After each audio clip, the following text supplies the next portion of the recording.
This story is about a knocker and a commode. You'll find out what a knocker is as the story goes along. But a commode, in the meantime, is an Old English word for a chest of drawers. Now, an absolutely top-quality Chippendale commode is an immense rarity. Only 3 of these beauties have turned up at auction in this century, and all of them came out of big English country houses. They fetched astronomical prices. And ever since then, it has been the ambition of every dealer and collector to find yet another of these great Chippendale commodes. Now watch the story.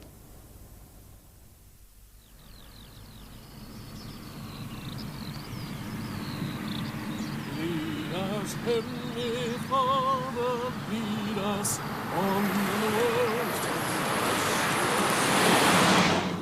Guard us, guide us, keep us, feed us, for we have no help but Thee.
Good afternoon. I'll just get him.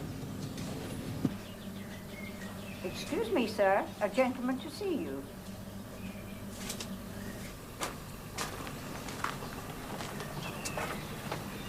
Hello. Welcome. My name's Hawkins. How can I be of service? Oh dear. Wrong house. Oh, whose house do you want? I do apologize for disturbing you. Another time, perhaps. God bless you. Come to Evensong.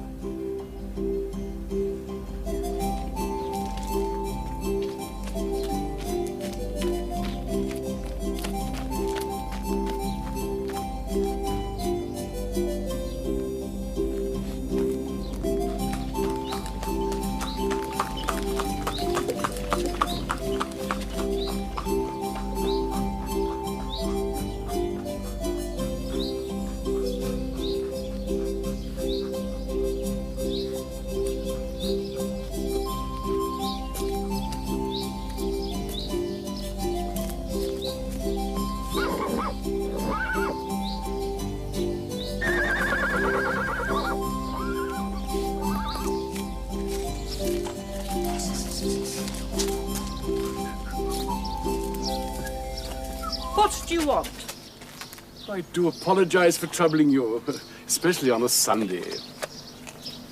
The Reverend Cyril Boggis, President of the Society for the Preservation of Rare Furniture in association with the Victoria and Albert Museum. It's all on the card. I can see that. What do you want? I'm presently on holiday, traveling round as a labor of love for the Society, compiling an inventory of the treasures that lie hidden in the country homes of rural England. This wouldn't by any chance have something to do with the socialists. I beg your pardon, madam. I never do business with socialists. I bid you good day.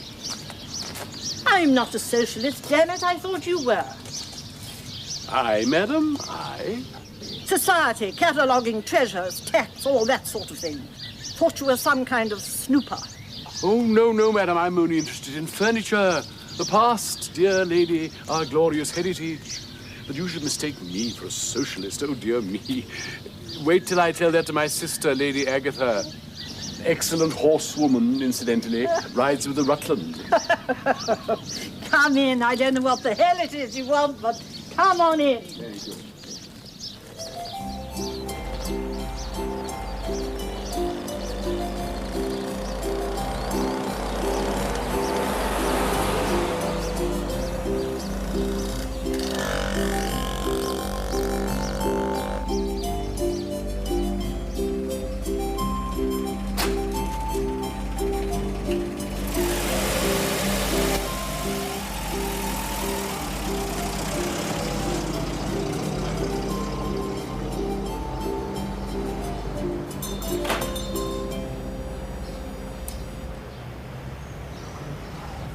All right, Mr. Boggis, £350 for the table and the chair. I don't know how you do it, Mr. Boggis, I really don't. You do find some lovely stuff. You know, my guess is you have a secret sauce, am I right? No, nothing like that. Just luck. I keep my eyes open, of course. £350. You drive a hard bargain. Oh, come along, Mr. Stalker. I think that's a pretty fair price for someone in the trade like yourself. You'll do all right when you unload them on your rich Japanese. Or your tame sheik of Araby, eh? Well, it's extremely kind of you always to give me first bite of the cherry. Oh, I say. This is right, isn't it?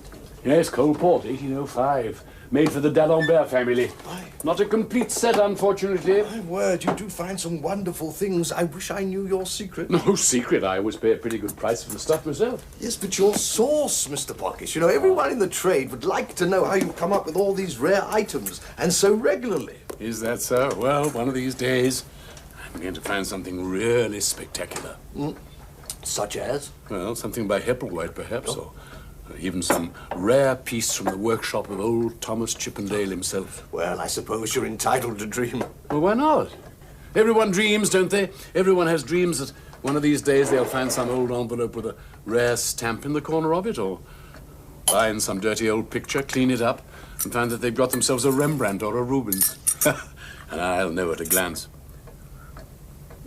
I'll say that's pure Chippendale of the finest quality. Oh, it's William Kent.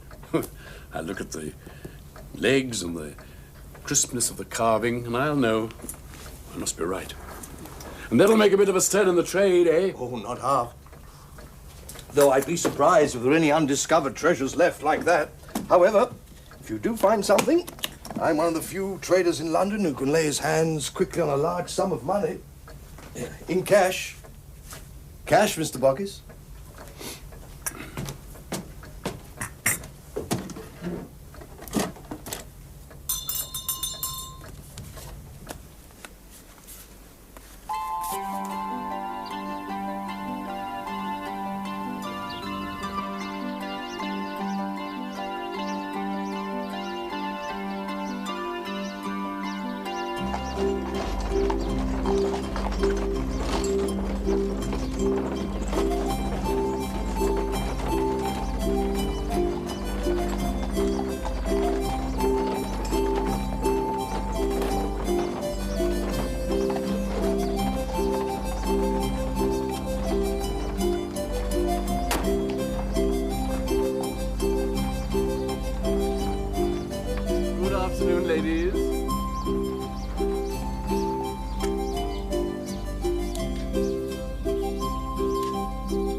one across here.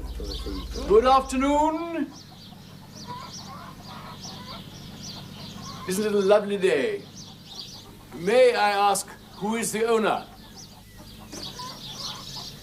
What do you want to know for? I do apologize for troubling you, especially on a Sunday.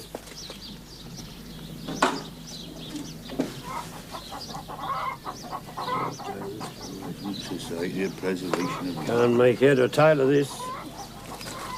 What exactly might you be wanting? I'm presently on holiday, traveling round in a labor of love for the society, compiling an inventory of the treasures that lie hidden in the country homes of rural England. What? I'm making a list of hitherto undiscovered rare furniture. Oh, we haven't got none of that. No, you're wasting your time. Now, just 1 minute, sir. The last man who said that to me was an old farmer in Sussex. And when he finally let me into his house, do you know what I found? A dirty-looking old armchair worth £400. I was able to show him how to sell it. And with the money, he was able to put down a deposit for a new tractor. Yeah, what on earth are you talking about, Parson? Well, there ain't no chair in the world worth £400. Excuse me, You mean all you want to do is to come inside and stand in the middle of the room and have a look round? Exactly. And if you should have any treasure, I could write about it for the Society's magazine. And should there be something to which I took a great fancy, and it wasn't beyond my modest means, I might even be tempted to make you a small offer. But of course, alas, that very rarely happens.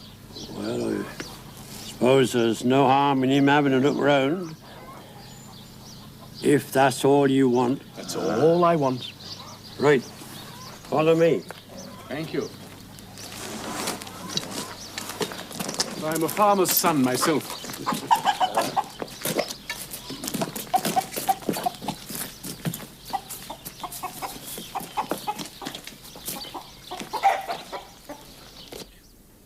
Now I come to think of it, we've got some nice chairs upstairs, sir. No, thank you. Nothing in here, I think. This is the only room with any proper furniture in it. No, thank you. Except what's upstairs. Come on, lads. Let's get them chairs and show the parson. All right, Mr. Rummins.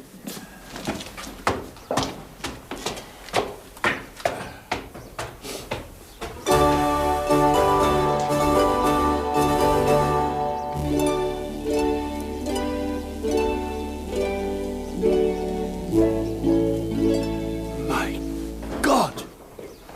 Thomas Chippendale. Parson, you seen something like, eh? Huh?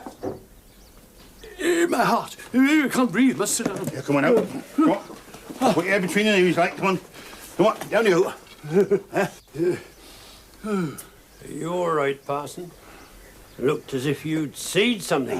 Seen something? No. We thought perhaps you'd seen a treasure or something like that. Oh, dear me, no. It's in my heart. It happens now and again. It goes away quite quickly, though. I'll be all right in a moment. I'm better already, thank you. Yes, you're right. Let's see now, the chairs. Oh, made in the 1900s, I'm afraid. A nice little oak desk. Yes, but not old enough to be of any value, I'm afraid. That cupboard, not unattractive, but again, not valuable. This little chest of drawers now might be worth a few pounds, I dare say, but no more. Rather a crude reproduction, I'm afraid. Probably made in Victorian times. Did you paint it white? No, young Bert done it. A very wise move. It looks far less offensive in white. That's a good, strong bit of furniture, parson. It's got some wonderful carving on, too. Ah, yes. Machine carved. It's rubbish, I'm afraid. Absolute rubbish. You know what? I've just remembered. I've been looking for a set of legs, something like those, for a long time. Yes, I've got a rather curious table in my own little home. This low sort of thing that people put in front of a sofa, a sort of coffee table. And last Michaelmas, when I was moving house, the foolish removal men damaged the legs in the most shocking way. I'm very fond of that table. I always keep my Bible on it and all my sermon notes. Yes, I was just thinking, the legs on that chest of drawers might be quite suitable. They might indeed. I could have them taken off and fixed onto my own table. What you're saying is you'd like to buy it? Oh, well, I'm not sure. I might, but then again, no, on second thoughts, no, really. I think it's all a great deal too much trouble. It's not worth it. I think I'll leave it. How much was you thinking of offering? Oh, not very much, I'm afraid. You see, it isn't even a genuine antique. It's merely a reproduction, and not a very good one. Half a minute. I'm not so sure about that. That's been up here for 20 years, and before that it was up at the manor house. I went to the auction when the old squire died. You can't tell me that's new, No, I never said it was new. I just said that it couldn't possibly be more than about 60 years old. It's more than that. But where's that bit of paper you found in one of the drawers underneath them old rabbit snares? That old bill. Now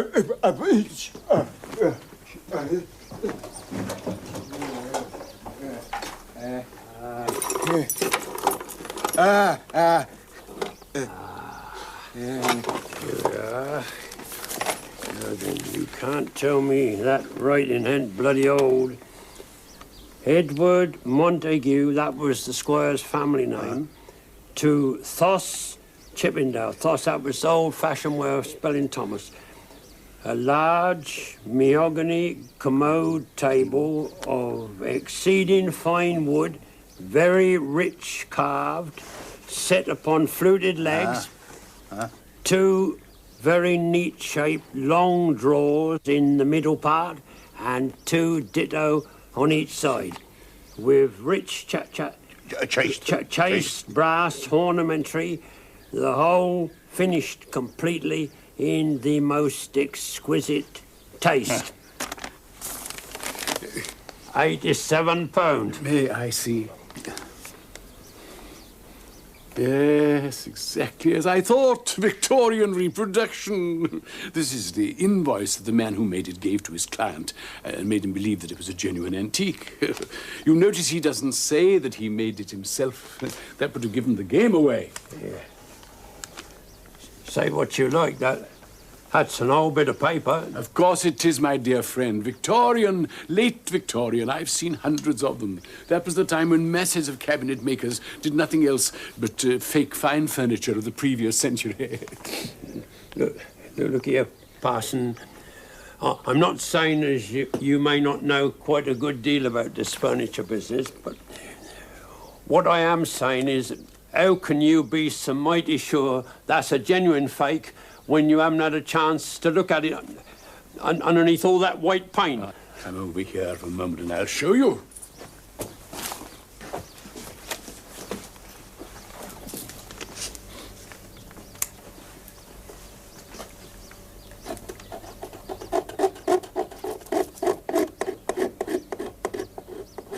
There, do you see that? What's wrong with it? Well, it's processed. Anyone can see that. I can't. If you'll excuse me, sir, you haven't got my experience. And my experience tells me without the slightest possible doubt that this wood has been processed with lime. Lime? Yes, that's what they use to make mahogany that dark-aged colour. For oak, they use potash salts. And for walnut, nitric acid. Time and trouble some mortals will go to deceive the innocent. It's disgusting. It ought to be punished. Here, just feel it. Put your fingers on it. How does it feel to your touch? Warm or cold? A bit cold. Ah, you see, exactly. It's a well-known fact that fake mahogany always feels cold to the touch. Well, my dear friends, it's been so good of you to allow me to peep into your little home. So kind. I only hope I haven't been the most terrible old bore. Excuse me, Parson, you didn't say yet what you was prepared to offer. Oh, that's quite right. I didn't, did I? Well, you know, on second thoughts, to tell you the honest truth, I don't think it's really worth the trouble. I think I'll leave it. How much would you give? What was you willing to offer, sir? You mean you really wish to part with it? No, I didn't say I wanted to part with it. So I says, what was you willing to offer? Well, shall we say £10? £10? Well, that's ridiculous, £10? Parson. Why, it's worth more than that in firewood, Parson. Here, look at this bill. That's what it originally cost. Look, £87. Well, it must be worth twice that now, sir. If you'll forgive me, sir, no, it is not. This £87 is the bill for a fake more than 60 years ago. It's now worth practically nothing. I'm so sorry. Oh, I tell you what. I'm feeling rather reckless, but I can't help it. I might go up to £15. How's that? Make it 50, sir. My dear man, I'm only interested in the legs. I might possibly find a use for the jaws later on, but the rest of it, the carcass, as your friend so rightly put it, that's merely firewood, nothing else. 35. No, I couldn't. I really couldn't. It's not worth it. And I tell you what, I'll make you one final offer, and then I really must be going. £20. It's a deal. It's yours. Oh, there I go again. I should never have got into this in the first place. A deal's a deal. You can't back out now, Parson. That's quite right. A deal's a deal. Here, Parson, how are you going to take it? Well, I'll just drive my car out into the yard, and then perhaps your kind friends would be good enough to help me load it. It shan't be long. I'll be back in a jiffy. Here, £20. You did well, Mr. Rummins, getting a price up like that, you did. Do you think you'll pay? We won't put it in his cardly do. Right. Praise my soul, the King of Heaven, to his feet our tribute bring.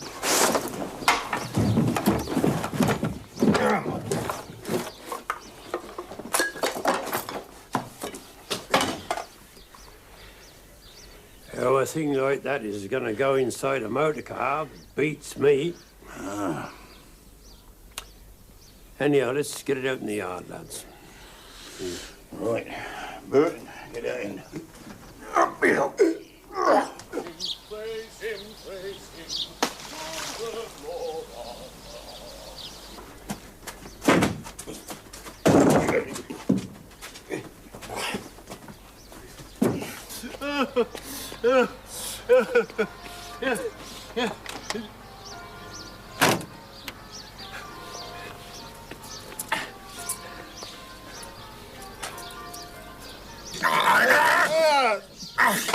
Never gonna get this into his car. You're right, Toad. He's going to need a van. Parsons don't have vans. They usually have them little Morrises. Oh, Mr. Stalker, you can't believe how beautiful it is. As when I first clapped eyes on it, it was like choirs of angels singing in my head. Yes, executed by the one and only Thomas himself, made with his own hand at the most exalted period of his career.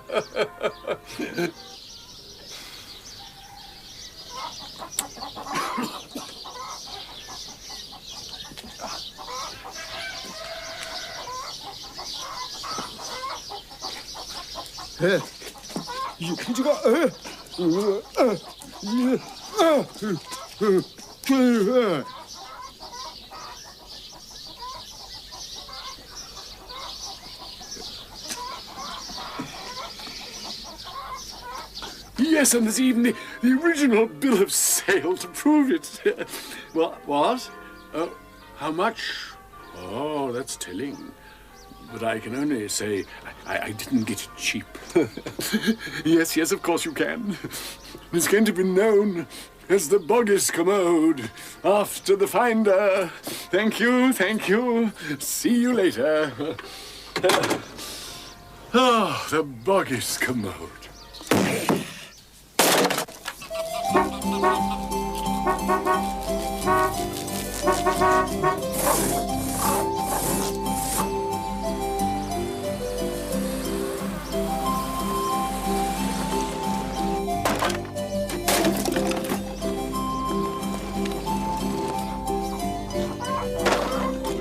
get it in that little car of his now. No damn lot of it. I'll tell you one thing. He was a bloody good carpenter put this thing together. I don't care what the pastor says. Oh.